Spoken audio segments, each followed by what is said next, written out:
We've been hearing from these unbelievably accomplished and esteemed speakers today, as will follow me. And I'm the outlier in that I'm not an esteemed historian. I'm not a minister or a former prime minister. I'm a journalist by training who hangs out with a lot of smart people.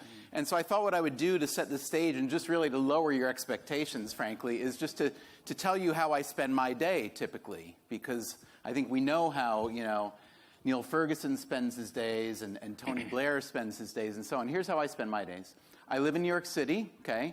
I have an office about a block from my home because I'm lazy and I like to use my time well. So I get up, maybe say hello to the kids, maybe not, depending on their moods, walk to my office, and then I make some coffee, and then I close the door, and for about 10, 11, 12 hours, I just sit there and read, and maybe call some people and talk to them, and maybe write to some people and ask them questions, and then I think. So I just sit, I love it. I don't like people very much, no offense to you. I'm sure you're all fine, but I love to sit there alone and read and think, and if the reading and thinking go okay, then I have something to write, and sometimes it doesn't, okay?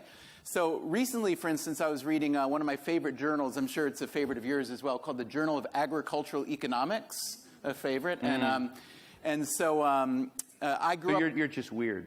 I am a little bit weird. I did grow up on a farm, so I come by my interest in agriculture honestly. And I remember what I remember about growing up on a farm, being a kid, the youngest of 8. Which, by the way, I didn't get to talk much as a kid because I was the youngest of 8. So that's why I talk so much now. I'm making up for it.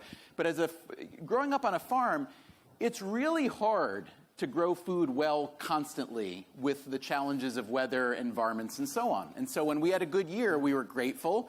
And when we had a bad year, we were not that surprised. And so... Can you explain to our audience what having a farm meant? Did you grow carrots or did you have chickens? What was the deal?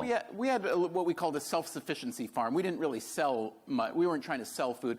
We were just a very poor family living on some land where we would usually have a couple dozen chickens, maybe 1 cow, a goat, and big gardens, and we'd try to sell a little bit of extra stuff like that. And it was hard work, and I hated it, and I vowed to never work hard again, which is why I became a writer, which is a great way to not work very hard. But my point is that fast forward to where I am now, and agriculture, global agriculture, has been one of the many, many, many, many revolutions that we fail to appreciate on a daily basis. And I do want to talk a little bit more, if you ask, about the notion of what's called headwinds or tailwinds, how we...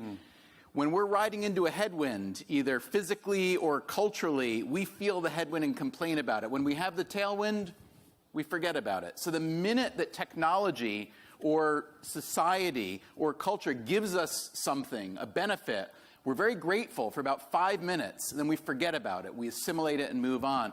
And so the agricultural revolution, I think, is astonishing that we went from... you look at the predictions from 100 years ago, and all the smart money said, there's no way, we're getting to 1 billion people. There's no way the globe can support 2 billion. Forget about 3 billion.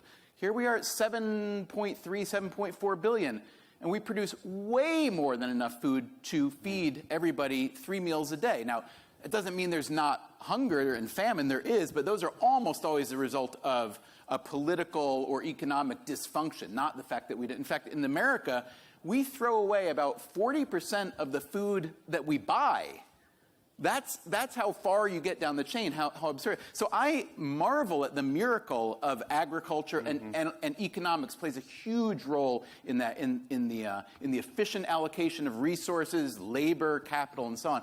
So I was reading my Journal of Agricultural Economics, and there's a piece in there about the rise in poultry consumption in the United States, which has been pretty significant. Pork used to be number 1 long time ago, then beef overtook it. But in the last several years, poultry, chicken and turkey mostly, have overtaken red meat. Beef hasn't fallen that much. The others have risen. So I was reading this study, seeing, you never know when you might find something interesting. Sometimes just one fact, one thought will jump out at you. And the thing that jumped out at me in this piece was ridiculous, but it said that of the turkeys that are bred for consumption in the United States, all of them, 99.8%, are the product of artificial insemination.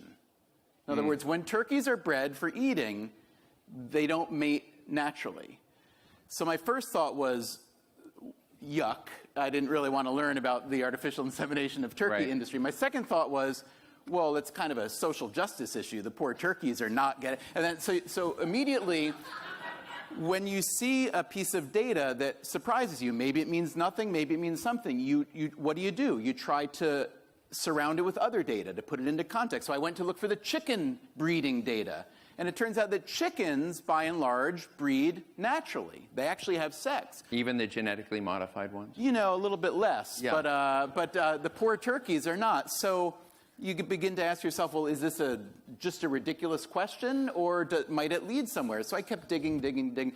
And so to make a very long story short, here's what I discovered.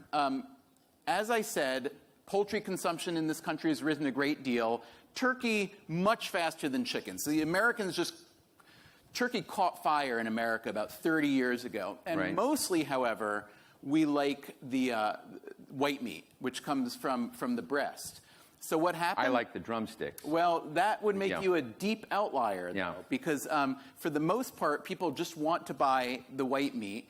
And so what happened? Well, what happened is what happens in the world, which is it's a supply and demand story, and it's an economic story. And the people who are responsible for selling turkey and raising turkey, they responded to it. What did they do? They began to breed turkeys to have larger breasts. So if you go back to a supermarket 40 years ago, you'd find a very scrawny, flat-chested turkey in the freezer.